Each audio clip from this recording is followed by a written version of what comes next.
आज प्रेस वार्ता बुलाई गई है, किस कारण से बुलाई गई है, क्या विषय है, क्या मामला है? सबसे पहले तो आप सभी पत्रकार बंधुओं का जाट हाई स्कूल सोसाइटी के प्रांगण में हम हार्दिक अभिनंदन करते हैं। आज की जो प्रेस वार्ता का जो मुख्य उद्देश्य है वो हमारे चुनाव से संबंधित है, क्योंकि जाट हाई स्कूल सोसाइटी ने चुनाव की घोषणा की थी, चुनाव निर्धारित किए थे 2 जनवरी 2021 को। तो उसके लिए पूरा schedule Jat high school society ने पूरा निर्धारित करके और शेड्यूल को डीआर मैडम को पेश कर दिया था। उसके बाद हमने चुनाव के बारे में 15 से लेकर 30 तारीख तक हमारे जिस तरह उसमें ऑब्जेक्शन लेने थे, आपत्तियां लेनी थी, भी जिसको कोलिज्म की कोई आपत्ति हो वो अपनी दर्ज करवाए। और 30 से लेकर 6 तारीख तक 3 से लेकर 6 तारीख तक उनका निर्धारण करना था, दिसंबर तक। तो ये पूरा शेड्यूल बना था और 2 जनवरी को इलेक्शन था।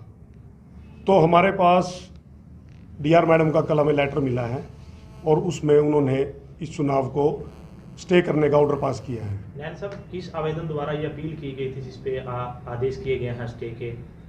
कितनी आपत्तियां थी, कुल कितनी आपत्ति थी और किस गांव से किस मामले को लेकर स्टे हुआ है?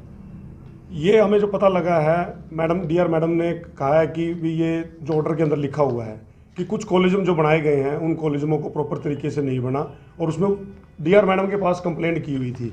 कम से कम 25 से 27 के बीच में है जो याचिका करता है वहाँ पर, जिन्होंने कंप्लेंट की थी।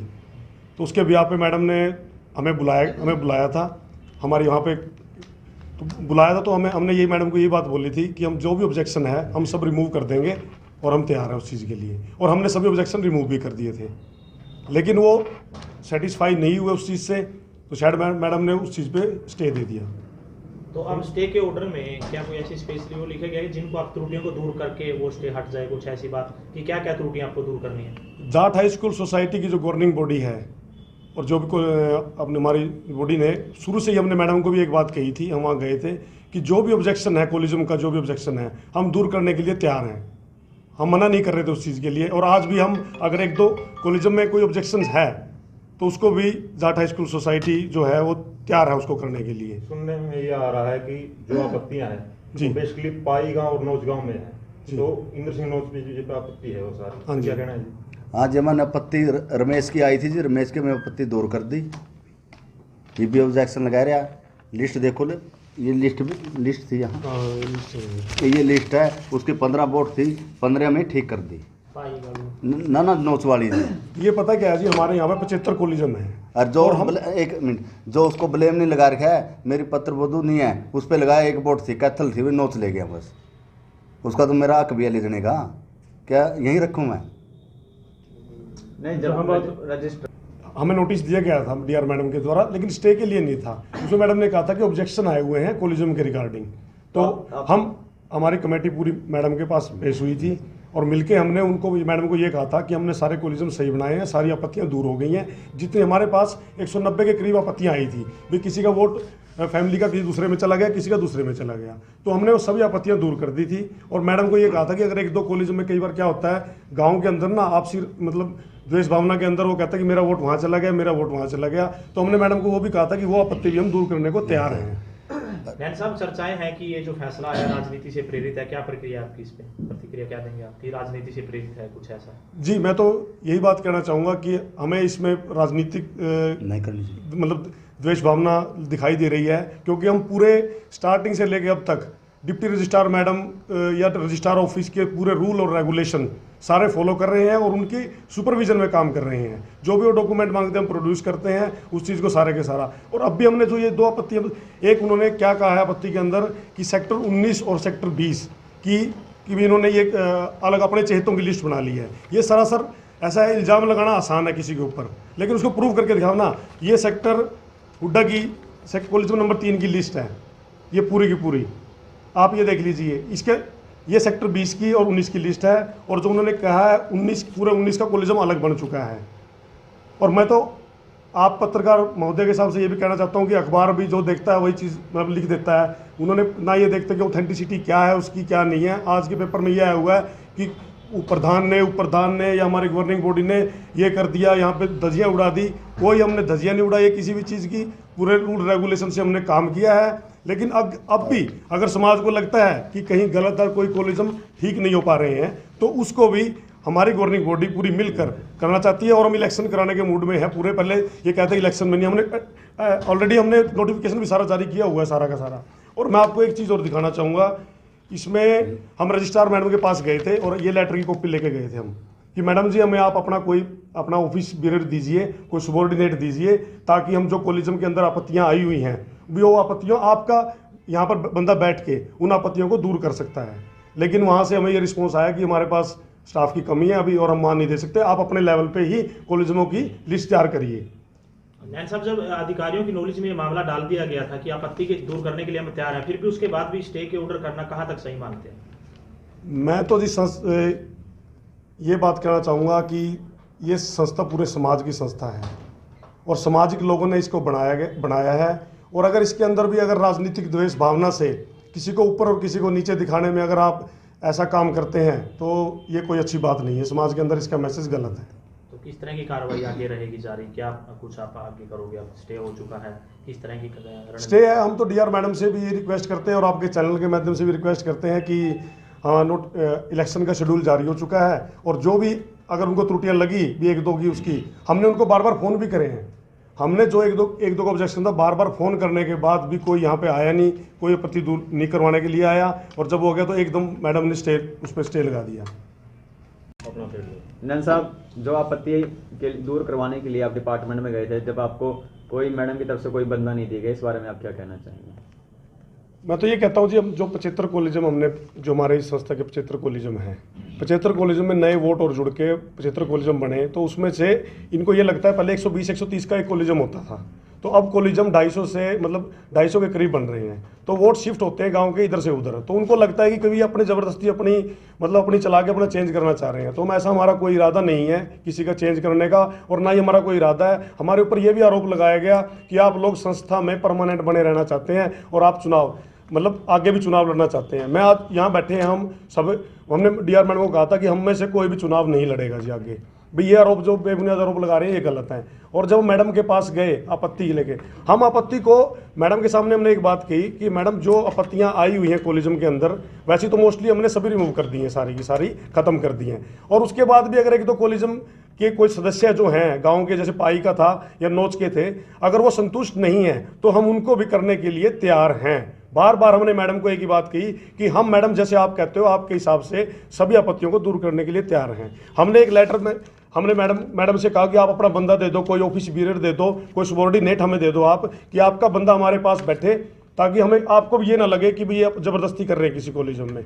तो मैडम वो बंदा देने से भी वहाँ पे हमारे ऑफिस में रजिस्ट्रार ऑफिस में मना कर दिया गया कि नहीं, कोई बंदा नहीं मिलेगा, आप अपने लेवल पे करें। अब अपने आप तो हम उनके सारे रूल रेगुलेशन को फॉलो कर रहे हैं और उसके बाद एकदम ऐसे ऑर्डर आता है कि ये आपका इलेक्शन पे स्टे हो गया। तो इलेक्शन, मुझे तो कोई इस चीज़ का औचित्य नहीं लगता कि आप स्टे लगाइए। अगर स्टे लगाने पे ही संस्था का हल होता है ना किसी चीज़ का, तो फिर तो ऐसे जरूरत ही नहीं है चुनावों की और इस चीज़ की यहाँ पर। और राजनीतिक द्वेष भावना से मैं एक ही बात कहता हूँ, चाहे सभी राजनीतिक पार्टियाँ, चाहे कोई भी राजनीतिक पार्टियाँ हो, आप यहाँ पर आप ठीक है, आप फील्ड में काम करिए और वोटों की खरीद फरोख्त जो आपको करनी है, जो वोट मांगने हैं वो करिए। यहाँ के बेस पे अगर आप स्टे लगा के आप सोचते हो कि यहाँ पर संस्था को कब्जा लेंगे या संस्था के ऊपर अपना अधिकार स्थापित कर लेंगे, संस्था समाज की है और समाज के हिसाब से ही चलती है। समाज ने हमें बिठाया, हमारा पूरा हो गया टाइम, आगे जो आएंगे। अब ये एक बात बताइए, मैं आपके सभी पत्रकार बंधुओं से एक बात पूछना चाहता हूँ, अब यहाँ पर 9 से 10 हज़ार नए वोटर बने हैं, क्या बात उनका अधिकार नहीं है कि वोट डालकर वो अपनी नई गवर्निंग बॉडी बनाकर और अपना नई गवर्निंग बॉडी बनाकर और अपनी संस्था को चलाएं? क्या वो उनके अंदर वो कैपेसिटी नहीं है क्या उनके अंदर कि भी आप अपने आप? मुझे तो ये लगता है सरकार की मंशा एक चीज़ में आ रही है कि भाई हमारा टाइम पूरा हो और यहाँ पर अडोक कमेटी बिठा दें, अपने चेतों को यहाँ पर बिठाकर भाई सरकार से जुड़े हुए को, और ठीक है एक दूसरे में कमियां निकाल कर कि उसमें ये कमी थी, वो उसमें ये कमी थी, और इस तरह इस संस्था का राजनीतिकरण किया जाए। ये संस्था एक समाज की संस्था है और समाज के द्वारा ही चलेगी और समाज के द्वारा ही चलाई जाती है। और एजुकेशन की तरफ ध्यान देने की ज़रूरतें हैं। इन चीज़ों की राजनीति करने के लिए तो पूरा फील्ड पड़ा है समाज के अंदर। तो मैं तो यही बात कहता हूँ, हमने हमारी गवर्निंग बॉडी बैठी है, सही तरीके से काम किया है। फिर भी अगर कोई आपत्तियां लगती हैं तो हमारे सामने लेके आता कोई, मैडम हमें बुलाते। ये थोड़े है कि हमें विश्वास में लेके मैडम ने एकदम डीआर मैडम ने ऊपर से आदेश आया और अपना ऑब्जेक्शन लगा दिया। ऊपर से आदेश क्या राजनीति प्रेरित देख रहे हो? हमें लगता है सर, हमें ये चीज़ लग रही है कि राजनीतिक प्रेरित तो है ही है, कि हम उनके सभी जितने भी वो कह रहे हैं जो रूल रेगुलेशन है उनको फॉलो करके, बायलॉज को फॉलो करके, इलेक्शन की शेड्यूल तभी हमने जारी किया था, इलेक्शन शेड्यूल जारी करके सब हो गया। 10 तारीख को और 11 तारीख को हमारा नॉमिनेशन होना था, उससे एक दिन पहले ऑर्डर आता है कि आपके इलेक्शन को स्टे हो गया। एक तरफ तो पाईगाम वाले कहते हैं कि मेरे बेटे की अलग वार्ड में वोट चली गई और मेरी अलग में चली गई, लेकिन एक तरफ वो मांग करते हैं कि हमारी जो वोटर लिस्ट है सीनियरिटी वाइज बनाया जाए, लिस्ट सीनियरिटी वाइज बनाया, सीरियल वाइज बनाया जाए। लेकिन ये कैसे संभव हो सकेगा कि बाप की वोट तो 2006 में बनी है, बेटे की अब बनी है, तो उनका सीरियल नंबर कैसे मैच करेगा, तो ऑटोमेटिक लग जाएगा।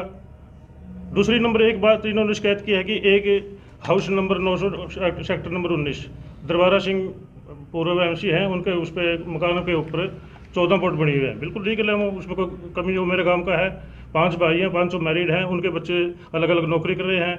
तो उनने जो नौकरी कर रहे हैं, उसका भाई पंचकूला में नौकरी करता है, एक अम्बाड़ा में करता है, एक उनका भतीजा करनाल के अंदर करता है, लेकिन उनका आधार कार्ड तो उनका परमानेंट एड्रेस तो कैथल होगा ना, वहाँ तो टेम्परेरी एड्रेस पर रह रहे हैं। तो ये कैसे संभव हो सकेगा कि उनको एक जगह उनकी वोट न डाली जाए। सभी झूठे तो आरोप, मतलब कहीं ना कहीं डिपार्टमेंट ने आप लोगों की बातों को अनसुना कर दिया, जो जिन लोगों ने आपत्ति जताई थी आप लोगों को, उनकी बात को प्राथमिकता दी है। हमने step to step DR madam से, हमने step to step DR office से सलाह ली है और उनसे उनके ऑब्जर्वेशन में ये काम करवाने के लिए भेजे थे, लेकिन फिर भी उन्होंने हमारी बात को नहीं सुना, उनकी बात को सुना है। इससे स्पष्ट जाहिर होता है कि यहाँ पर राजनीति दबाव है मैडम के ऊपर और डीआर ऑफिस के ऊपर बिल्कुल राजनीतिक प्रेशर है। और मैं तो एक ही बात कहना चाहता हूँ, अगर आपको लगता है कि हाँ भाई इस चीज़ का हल ये है कि आप स्टे लगाकर किसी चीज़ का हल होता है, अगर आपका जनाधार है और आप इस चीज़ में बढ़ना चाहते हैं तो इलेक्शन तो करवाइए। इलेक्शन में पता लग जाएगा कि अगर किसी को राजनीतिक का कोई फ़ायदा लेना है, इलेक्शन शेड्यूल जारी हुआ है, इलेक्शन में आप भरिए फॉर्म, आप सभी स्वतंत्र है इस चीज़ के लिए तो, और अपना आके बैठिए। अगर आप अपना समाज चाहेगा, जनता चाहेगी तो आपको बिठा देगी। तो इस तरह राजनीतिक का फ़ायदा नहीं उठाना चाहिए। जो पाईगाम की आपत्तियाँ थी हमने लगभग वो पूरी कर दी थी, लेकिन जो शिकायत करता था हमने बार बार उनको बुलाया। गाँव पाइश मेंबर कोलिजियम 3 बनते हैं, तीनों को हमने बुलाया था, उनकी सभी की अलग अलग राय थी। जो शिकायत करता थे उनकी अलग अलग राय थी, लेकिन हमने फिर उसको यही मापदंड अपनाया कि जैसे पहले हमने बनाई थी लिस्ट वैसी की वैसी उसको हमने रख दिया, क्योंकि ऐसा संभव नहीं था कि हम सारे काम को संतुष्ट कर सके। उसमें एक पार्टी तो वैसे कह रही थी, एक दूसरी तरफ कह रही थी, तो इसलिए हमारे लिए संभव नहीं था कि उसको करना। बाकी हमने उसके प्रति एज इट इज बना दी थी जैसे वो चाहे थे। तो कोलिजियम के जो आरोप लगाए गए हैं कि वो गलत तरीके से बनाया गया, कहाँ तक आप उनको सही मानते हैं जो आरोप लगाए? बिल्कुल गलत है, सरासर गलत है। जो आपत्ति हमारे पास आए हैं केवल शिकायत करता 25 है, लेकिन मेन आपत्ति 7-8 कोलिजियम पे थी और उनके हमने तकरीबन लगभग सारी पूरी कर दी है। कोई अब हमारे पास ऐसा नहीं है कि जिसकी वो शिकायत बाकी रह गई हो। तो कोर्ट में कोई दोबारा एप्लीकेशन लगाई जाएगी कि हमने आपत्ति दूर कर दिया, कोई स्टे को उतरवाना? ये हम सब मिल बैठ कर फैसला करेंगे, मैनेजमेंट जो भी ठीक समझेगी वो फैसला हम। ठीक।